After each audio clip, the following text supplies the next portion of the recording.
नमस्कार, स्वागत है आपका ज्ञान परंपरा में। आज हम अध्ययन करेंगे छत्रपति शाहू जी महाराज विश्वविद्यालय के बीएड सेकेंड ईयर के paper first development of education system in India की यूनिट सेकेंड के बारे में। यूनिट सेकेंड अंग्रेजी शिक्षा प्रणाली से संबंधित है। भारत में अंग्रेजी शिक्षा प्रणाली का आरंभ ईस्ट इंडिया कंपनी के आगमन से माना जाता है, जो कि एक आरंभ में विशुद्ध व्यापारिक कंपनी थी। शुरुआत में इसने जो स्कूल खोले वे ज़्यादातर ईसाई मत के प्रचार प्रसार से जुड़े हुए थे और कंपनी में कार्य करने वाले कर्मचारियों के बच्चों की शिक्षा व्यवस्था के लिए थे।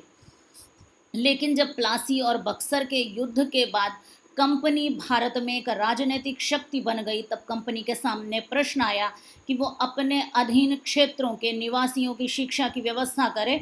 साथ ही साथ उसे आवश्यकता हुई कि कंपनी में जूनियर लेवल पर कार्य करने वाले, कनिष्ठ पदों पर कार्य करने वाले, अंग्रेजी जानने वाले कर्मचारी उसे मिल जाएं। इसके लिए कंपनी शिक्षा की ओर थोड़ा सा प्रवृत्त हुई। तो जो छोटे स्कूल यानी प्राइमरी लेवल के स्कूल चलते थे, उसके साथ साथ कंपनी ने 3 उच्च शिक्षा संस्थाएं भी स्थापित की, जो उस समय की बड़ी ही प्रतिष्ठित उच्च शिक्षा संस्थाएं सिद्ध हुई। सन 1781 में वॉरेन हेस्टिंग्स ने कलकत्ता मदरसा, 1791 में जॉनथन डंकन ने बनारस संस्कृत कॉलेज और 1800 में लॉर्ड वेलेजली ने फोर्ट विलियम कॉलेज खोला। आपसे प्रश्न कभी कभी पूछा जा सकता है कि कंपनी द्वारा शिक्षा के क्षेत्र में किए गए प्रयासों पर प्रकाश डालिए। तब आप इन 3 शिक्षा संस्थाओं का उल्लेख करते हुए उत्तर देंगे और इसे हाईलाइट भी करेंगे, जिससे कि एग्जामिनर एक बार में ये देख ले कि आपको इन शिक्षा संस्थाओं के विषय में जानकारी है।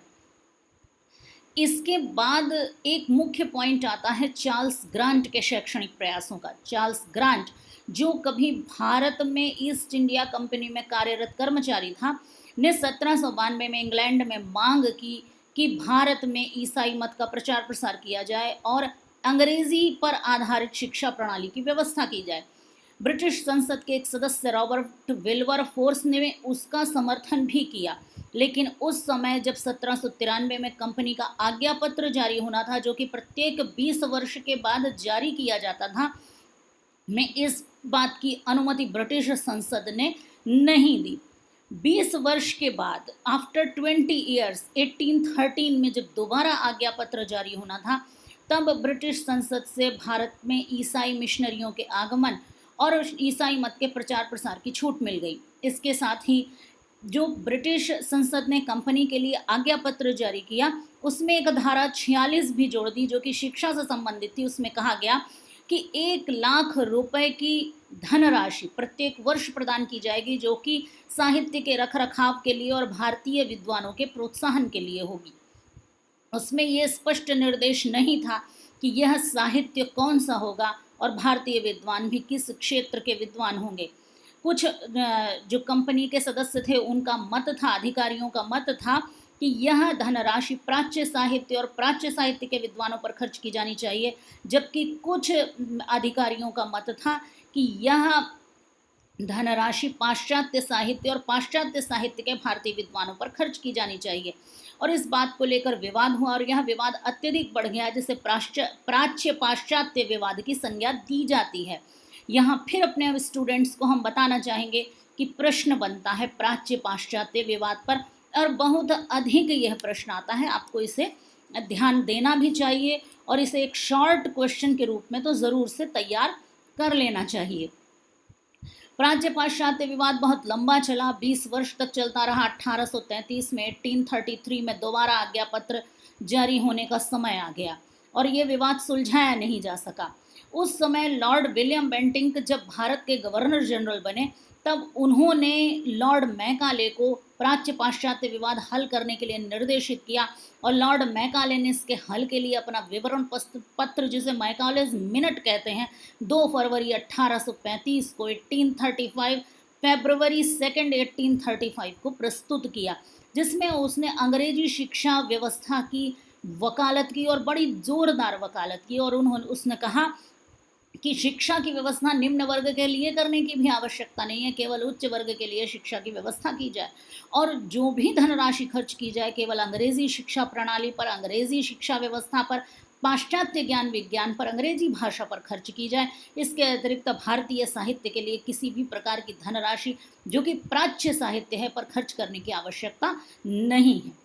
और इस प्रकार प्राच्य पाश्चात्य विवाद का अंत लॉर्ड मैकाले के मिनट को लॉर्ड विलियम बेंटिंक द्वारा एक्सेप्ट करने और 7 मार्च 1835 को अपनी शिक्षा नीति जारी करने के साथ हो गया। लॉर्ड विलियम बेंटिंक ने अपनी शिक्षा नीति जारी कर दी और उसमें अंग्रेजी पर आधारित शिक्षा का समर्थन कर दिया और इस प्रकार भारत में अंग्रेजी माध्यम की अंग्रेजी शिक्षा प्रणाली की शुरुआत हुई।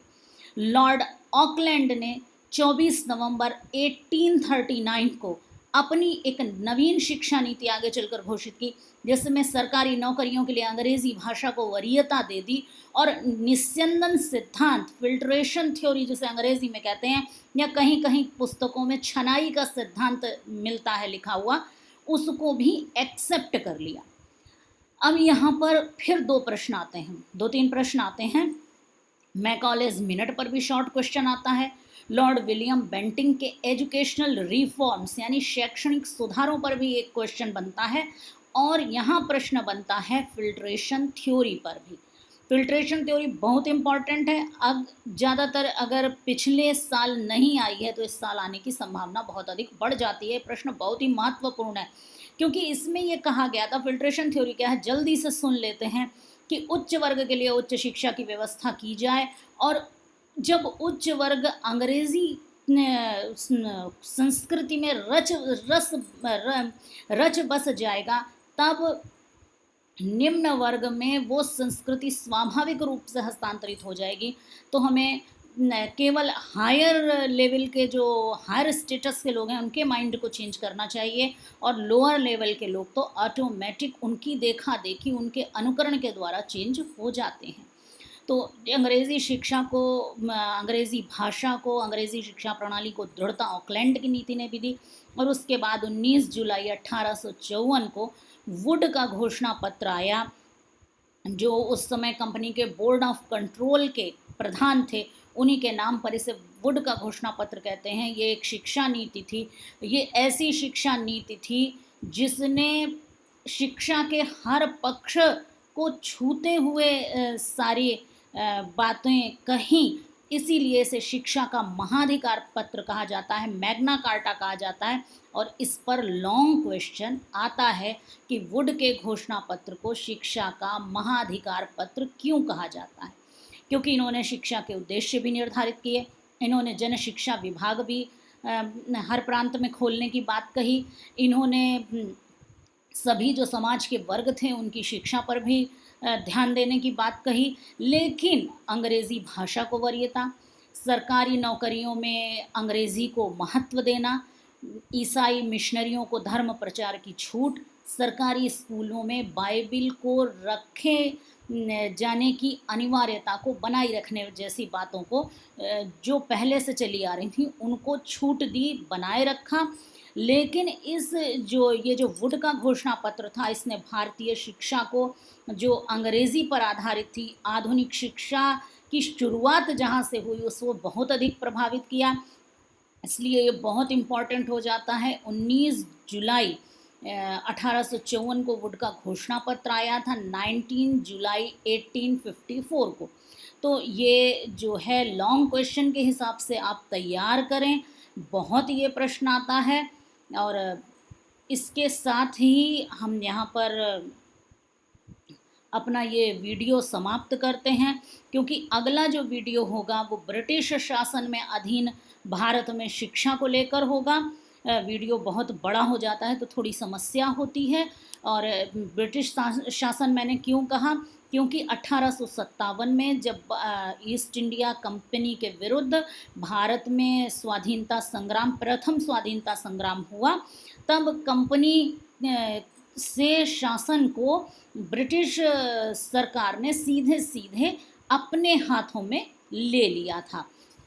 तब फिर से कुछ समय जैसा चल रही थी शिक्षा व्यवस्था वैसी ही चलती रही, और उसके बाद जब हंटर कमीशन आया तब नई बातें कुछ आईं, तो उसके बारे में हम अगले वीडियो में पढ़ेंगे। तब तक आप हमारे साथ बने रहें ज्ञान परंपरा में। और फिर हम कहते हैं स्टूडेंट्स की अगर कोई क्वेरी है तो वो हमसे व्यक्तिगत रूप से पूछ सकते हैं कमेंट बॉक्स पर, या संपर्क करके हमसे। धन्यवाद।